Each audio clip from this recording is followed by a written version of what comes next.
What do you find today is the biggest leadership challenge that you have as a leader? I think, particularly because I'm in a scale up now, so we are, it's incredibly exciting. It's very busy. Scale ups are always, there's not enough resources. You're asking people to do a lot of different things. I think he has been tremendous as a leader. You can just see the passion and the sort of care for his team and the way he thinks about the whole community and engaging. Hello and welcome to Confessions of a Successful Leader, hosted by me, Andrew Tallents, the self-coaching expert. In each episode of the show, we hear the insightful confessions of a successful leader who wants to inspire others to live their professional and personal dreams. I am always keen to hear your feedback, particularly in relation to the kinds of leaders you would like me to invite onto the show in future. But for now, sit back, relax, and enjoy the rich insights from our special guest. Hello and welcome to another episode of Confessions of a Successful Leader, hosted by me, Andrew Tallents, the self-coaching expert. I'm delighted that John Lewis has joined me in the studio today. John, welcome. Thank you very much, Andrew. It's great to be here. Yeah, I'm looking forward to hearing about your story today. We always start by getting to know our guest a little bit better. So tell us about who you are and where your current focus is. Yeah, sure. So I'm currently the CEO of char.gy. char.gy is an electric vehicle charging company, which is obviously a relatively new industry. We are very focused on what's called public on-street charging for people who have an EV but don't have a driveway, so that they are able to charge their car while they're parked on the street. So quite a big area, quite a big growth space for us. I'm very excited about it. I'm 18 months in, so my background has been in infrastructure generally, but prior to this I was in energy, renewable energy, particularly with a focus on Africa and developing economies. So quite an interesting experience doing that. And before that, I was in the telco world in mobile and fixed. So a lot of infrastructure based business to business, business to government, transforming how people use technology really is how I like to describe it. Outside of all that, I'm married to Jo. I have a couple of sons who have, so Alex and Ollie, who have literally in the last year or two both graduated and started out on their own careers. So it's quite exciting to watch them learning the ropes and figuring out how they succeed, etc. So yeah, really good. And I've got a fantastic golden Labrador called Whisper as well. So that's my family, and that's what I get up to. Super. So it's really good to get to know your family a bit more. And I love dogs. I've got a dog as well. I've just been seeing down there. But in terms of when you're switching off, the audience is always interested in this. You're a CEO. You're in an emerging sector. How do you make the space for you in terms of switching off from work and doing things to make sure that you recharge the battery? Excuse the pun. Yeah, sure. Look, I've always been very interested in trying new things. So I kind of, have a lot of different experiences in whether it's hot air ballooning or doing a bit of sport or whatever. So I try lots of stuff. I'm not really an expert at many, but probably the best thing I have for switching off. So I'm quite into boating, sailing, and going and doing that on the sail. I call it a brain scrub, because when you're in charge of a boat and you're trying to figure out, you're looking after other people, you can't really think about work and everything else. So it's a good way of sort of changing your perspective onto something else that can be a little bit more challenging. So yeah, that's the main one. Good. And where in the world are you yet to go and sail that's on the bucket list? In terms of you've got some more time? Well, I haven't yet sailed in the Caribbean. I was fortunate to learn to sail in Sydney, Australia when I lived there. I've done a bit around Australia, done a bit quite a lot in the Mediterranean, some in the Solent south of England, but I do prefer the warmer climes. So Caribbean's the next one on the list, hopefully. Yeah, and it's very interesting when we have leaders on this show. I love that sailing piece, because you say you have to be present to that, and obviously all the conditions around you. Same with golf, walking, hiking, climbing, whatever it is. So a lot of leaders have those kinds of outlets. So thank you for that. Let's take you back. This show is all about successful leadership and obviously how that appears on the outside, but there's a lot going on the inside that shapes us as leaders. So take us back as far as you can to your earlier years, whether that's in childhood or teenage years. To what events shaped your early leadership style? Yeah, so there's quite a few events actually. I mean, I've got quite an unusual childhood. So people ask me where I'm from. It's a very difficult question for me to answer because my father was in the Air Force for the good first sort of 12 years of my life. So I was born in Singapore. We travelled quite a lot. He was in a fighter squadron, so a very busy time moving around. Went to a lot of different schools and had quite a few what I'd call defining experiences that I still remember to this day. So moving schools quite frequently is always quite a challenge when you're younger. Learning new environments. It was quite normal for me then, but when I look back now, I think, wow, that was quite an interesting experience. We were also in Cyprus when the Turks invaded in the 70s. So as a fairly young child, I lived through a real life, interesting challenge with being evacuated and all that went with that. United Nations peacekeepers knocking on the door and that sort of thing, which was very exciting, A7, but when you look back was probably more dangerous than I thought it was at the time. And then going through different aspects of my life, I think there's been quite a few defining things. A little bit older actually, and when I do call on is I was actually in New York for 9/11. I was running or COO of a business at the time and had just started actually, and so literally went through that experience live. Obviously, everyone knows where they were on that day, and I was actually there and was an eyewitness. So it's one of those things where you really do give you. I always say to people, just keep perspective, and it's one I use to keep perspective on things because work's not that important when you think about the more important things in life. So there's quite a few things throughout my life where I've gone, actually there's a lot more important stuff going on than work. So bit of a flavour for you. Quite a lot of different things in there, which I'm sure we can explore a bit further as we go today. Yeah, absolutely. And let's go into that first entrance into the place of work. So you would have been shaped by obviously your father's job in terms of you moving around and having to restart again every time you went to a new school, and obviously the Cyprus experience. So if you could actually think about what leadership qualities were you exhibiting that helped you in that sort of early decade in terms of the workplace that came from that kind of upbringing? Yeah, so I think first of all, it's probably being comfortable with change. It's probably the main one. And I know a lot of people have very different attitudes to change, but it was quite normal for me. So as I went, I was in telecoms as the first stage of my career, which was rapidly evolving. And so I almost sort of moved into, I'm quite used to and I welcome, change and new experiences and new challenges. So that's probably the main one where I've as I look through my career, I've not stuck at things for very long. I'll kind of go and do a job, get the focus, get it on the right path, but the status quo stuff doesn't really excite me, to be honest. So 2 or 3 years is probably the maximum I do, and that's been a bit of a theme throughout. Although I may have been in a company for longer, I've moved roles within it. So definitely change, definitely meeting new people and engaging in different cultures. I've worked quite a lot internationally in different guises. I've lived in Australia for a few years. I've done business in quite a few different countries in Europe, in Africa, in North America, in Asia.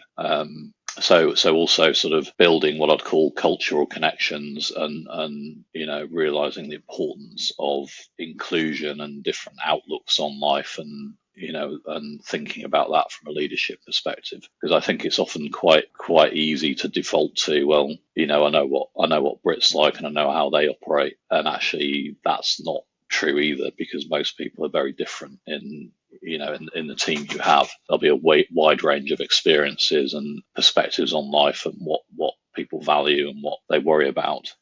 So I think those things really sort of have helped me over time sort of think about, what's most important is the other person and how you help them on the journey they're going on. Super. And at what point was it, and this appears very differently for many different leaders, but at what point was it where you were learning that maybe some of the things that had served you up until that point about embracing change, being able to, adapt very quickly and step up in that sense, started to maybe not serve you as well as it had been doing? At what point in your career was that?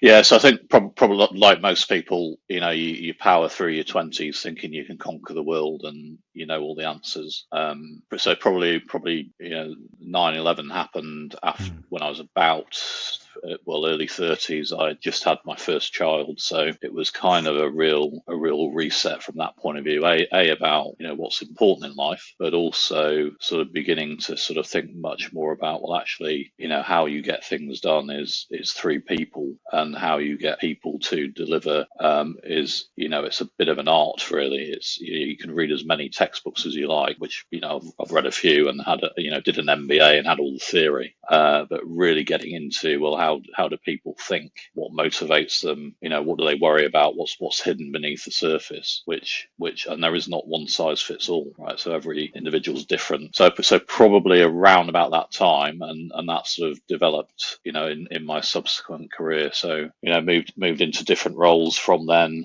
Ran an emergency communication business called Airwave in the UK, whose customers are the emergency services. Very different sort of outlook on life. They're there to help people, they're there to save lives, and they think very differently to most commercial organisations. They have a purpose to what they're doing first and foremost, and it's a job second in a lot of cases. So supporting them, learning more about how the public sector thinks about things, how they think about leadership as well, was really interesting, different perspective. And then same when I ran Africa for Agreco more recently. So I had a team of 1,000, mainly Africans, very different challenges, perspectives on life, and so really getting to know people and what makes them tick started from there, I would say. And that's really interesting. Let's speak about that. There are many leaders, CEOs, founders that come onto this particular show, and it comes a bit later for them in life where they recognize the importance of relationships. It sounds a bit strange, doesn't it? But actually they've managed to get through and be successful without really necessarily having to develop really deep, strong relationships, because they're good at process and good at managing tasks, etc. So you have to spend time in relationships with the people you've been talking about to get to understand them. So how did you do that, particularly when you started doing it? How did you do that differently to maybe others you'd seen around you? Yeah, so I think, first of all, you've got to be. It starts with you, right? So you've got to be open enough and build trust with people that they will go to the next level of sharing what might be their values or their personal perspective. So that starts with you being exposing yourself first, and being open about things and what you care about, and also sort of putting it up front, saying that this is important to me, and quite a lot of people go, actually, that's the first time I've heard that from a leader, someone who declares that the individual and how they are and how they then perform, all stems from that. So there's a declaration, what I call a declaration, or a showing yourself first. There's being authentic, and I would never say anyone, do exactly as I do, because you've got to do what fits with your own approach and values and personality. Not everyone is, a raving extrovert. Everyone has good days and bad days, etc. So being authentic, talking to people in a way that matches your own values, because otherwise they'll see through it, right? And then you don't get the trust. So those would be the sort of main approaches. I'll use one example where when I joined Agreco, I was running Africa, so I was the MD of Africa, which is a huge business, quarter of a billion turnover, 1,000+ people operating in 25 countries, and I had a couple of senior Africans in the executive team. It's quite a lot of expats, but and I sort of talked to them about you are much more important in this team than to be frank, the expats from the UK, because most of our people are African, and you're the ones they're looking at to see, actually, you're like me, I can do what you're doing. So you have an added responsibility of leadership, because you're more likely to be, people will relate to you more because they kind of recognise you. And I think that goes across the board, whether it's different nationalities, cultures, or whatever. So yeah, really important part of how I approach things. Yeah, and let's talk about the authenticity piece, because what I really like about what you're saying there is about, showing up as you are, and other people have to show up as they are and how they want to do things. But I found, as you're saying, that works very well for your direct leadership team and obviously within the business.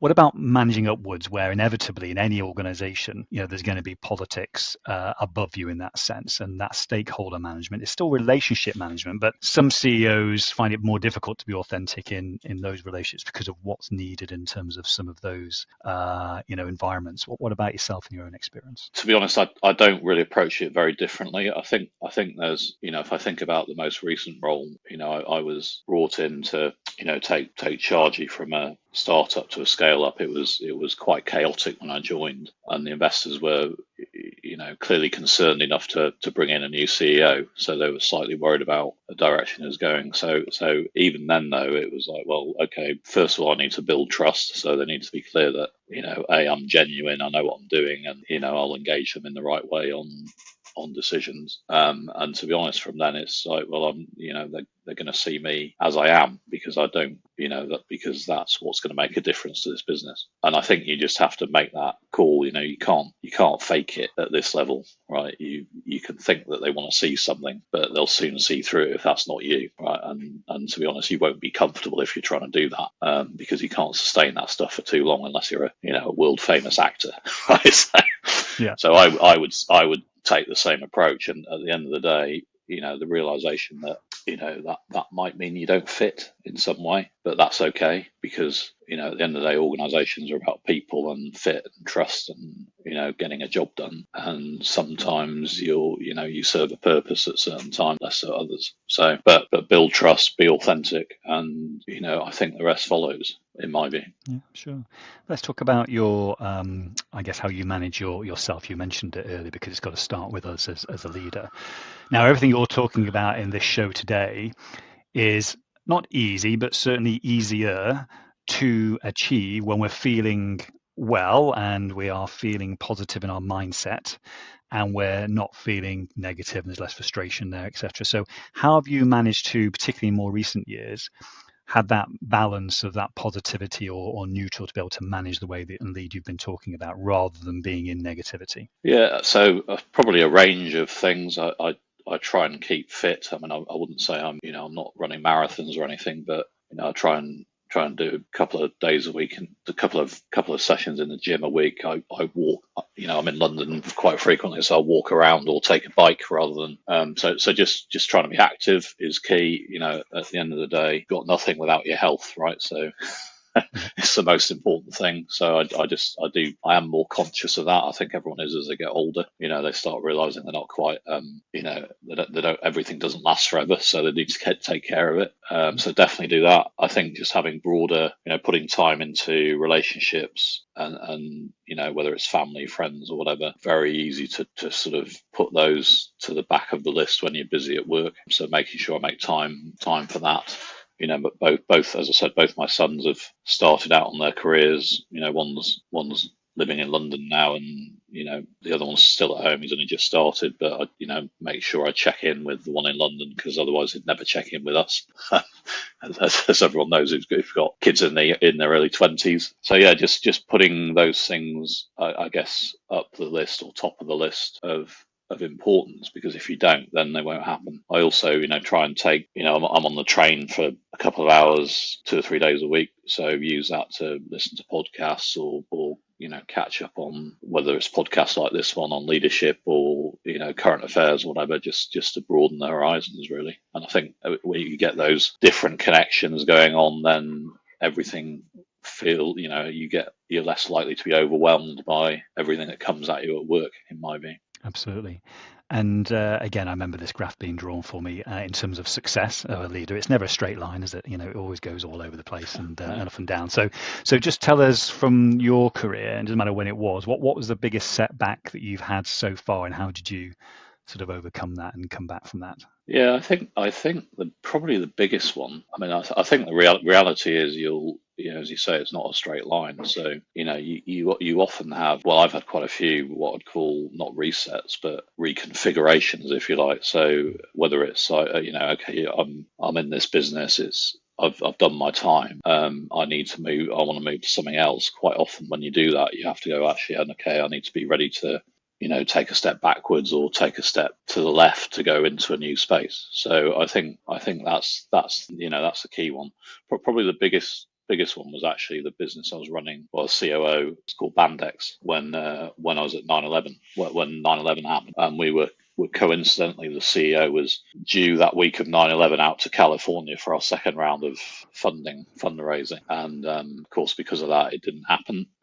So we had to very quickly move into, well, John, you've joined here to run growth in eight countries and conquer the world, but now what we need you to do is close half the things down and reshape it so we can survive. So what became a very compelling role very quickly became well, actually, this is very different to what I was looking to do. Very much more challenging, massive learning curve, because I'd always been in quite high growth environments. I think during that, I remember having to do my first redundancy conversation, which many leaders will remember, I'm sure.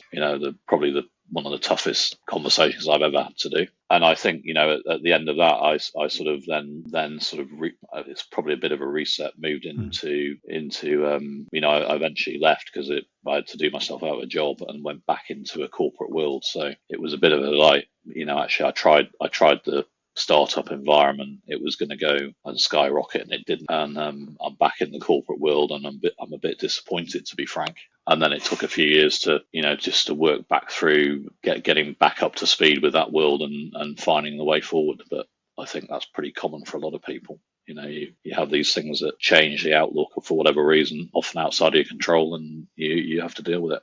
That's probably the biggest one. Sure, there's plenty more. Yeah, no, it's the biggest one I was after. And what's coming through here, which I think the audience will be very interested in, because there'll be some members of the audience that will relate to this sort of itchy feet, after 2 or 3 years. Some football managers have it, and a lot of leaders have it. And because of what you've said so far in terms of this authenticity in relationships, I'm guessing at some point in your career, as you became older, you made sure that you were making people aware around you that time was coming, so that they could then look at succession and making sure that it was in good state when you left after those 3 years.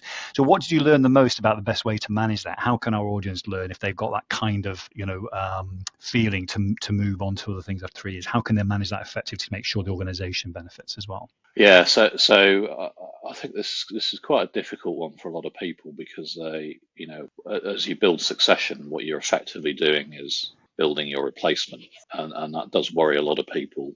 I get that, but I kind of look at it as a duty. It's not just about the role you're doing today; it's about the legacy you leave in any organisation. So when I say I get itchy feet, what that means is I set the course.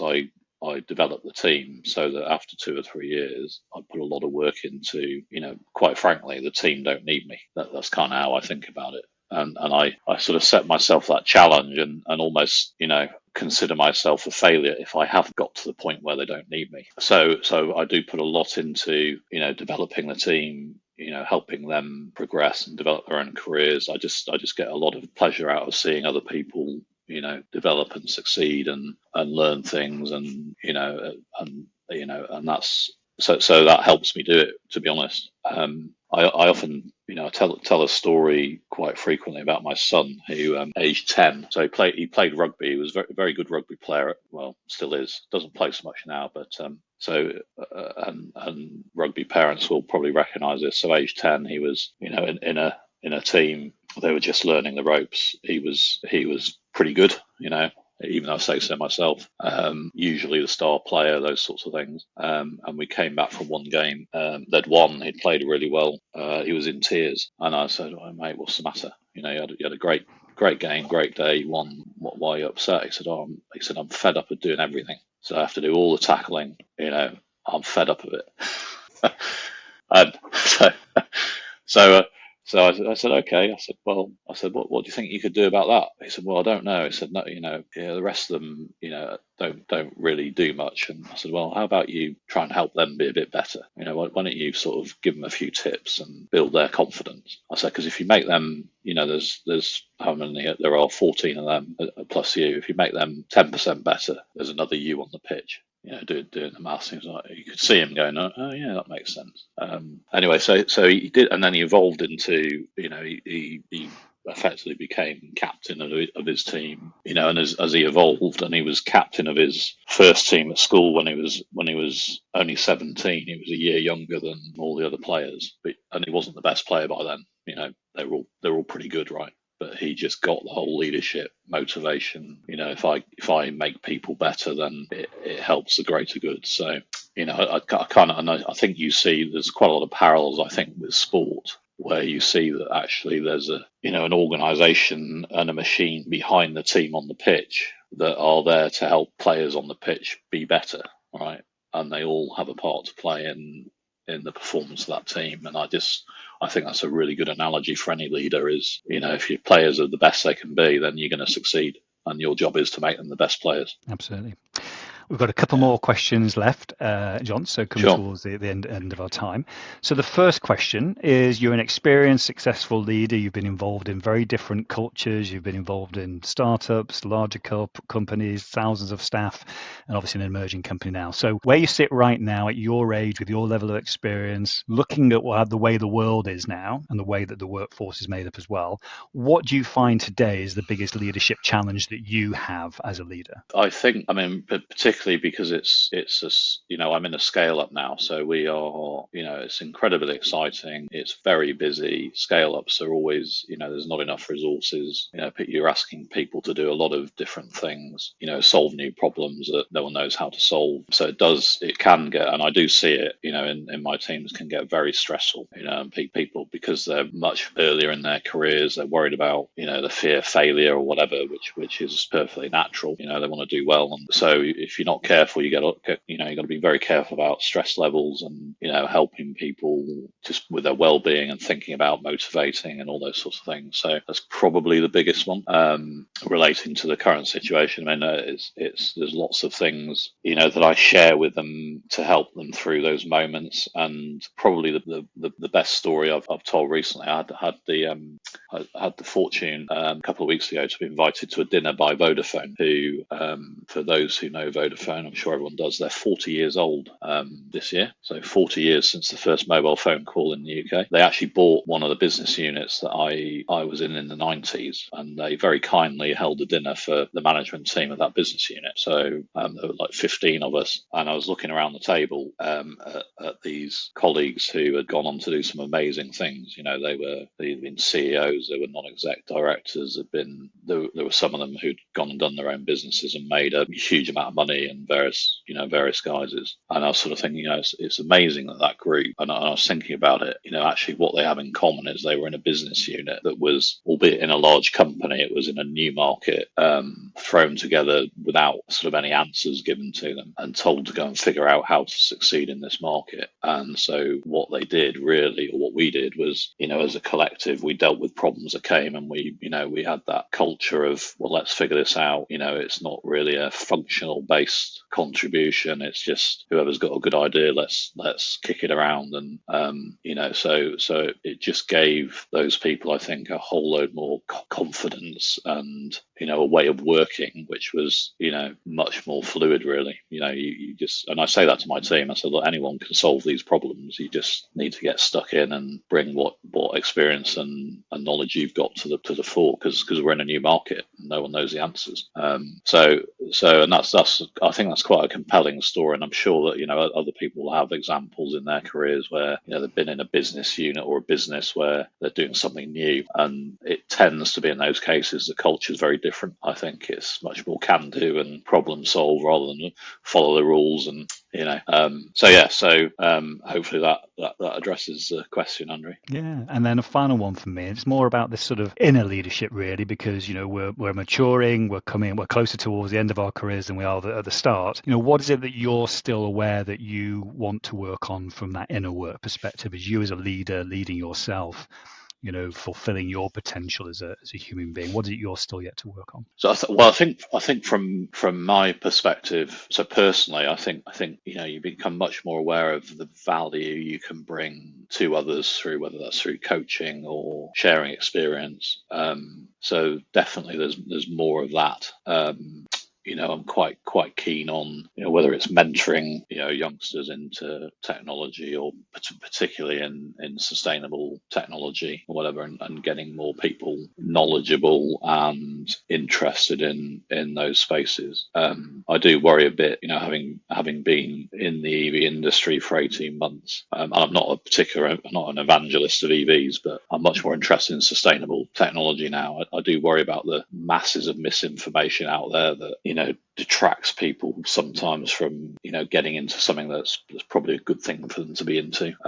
So really helping people understand, these are the experiences, this is how the world works. It's up to you to go and shape things. If it interests you, go and shape it. Don't be afraid. So probably helping, mentoring, coaching in some form. Currently, I do that with my team in the business, but doing it outside of that will be the next step, I think. Brilliant. And I have thought one more question to ask, because it is related to what you said before. I love the analogy between the sort of the sports teams that you were talking about, and within business as well, and these relationships, how the importance of those. So if you were to compare yourself to a manager out there, coach of a team that you really respect, that you aspire to be or are like, who would it be? Who comes to mind that you've been most impressed with over the years? Well, I'm a Liverpool fan, so I would probably, the one I admire the most is Jurgen Klopp. I would not claim to be anything like him, by the way, but I think he has been tremendous as a leader. You can just see the passion and the sort of care for his team, and the way he thinks about the whole community and engaging all the stakeholders. I just think he's an absolutely incredible human being. However, I'm probably more like I want to claim I'm probably more like the Arne Slot of of the managerial world, who's much more sort of, I think, considered. He clearly does care as well, and he gets a lot out of people, but he's not quite as effusive. So that's probably the category I put myself in. But I would aspire to be Jurgen any day. I think, just incredible individual. Well, I've got to admit, as a Man United fan, I'm very jealous of the fact you've had that manager for those years. It might come to us. This is on the verge of obviously a new management appointment for those listening and watching this. So, John, I really have enjoyed your company today. It's been fascinating hearing about the story of that, early background of moving around and adapting to situations, and this love and passion and real genuine authenticity that you've been talking about today, about really understanding people through relationship. And that's a lesson for me. So I really want to thank you for being on the show. You're very welcome. Pleasure to be here, Andrew. Thank you. I hope you enjoyed this episode of Confessions of a Successful Leader. You can access all previous episodes of the show at confessionsofaSuccessfulLeader.com. If you are interested in finding out more about conscious leadership and self-coaching, just type in Andrew Tallents into LinkedIn or your favorite browser, and you'll find my contact details and all the content that you need. Until next time, don't forget to stay present, curious, and above all, conscious.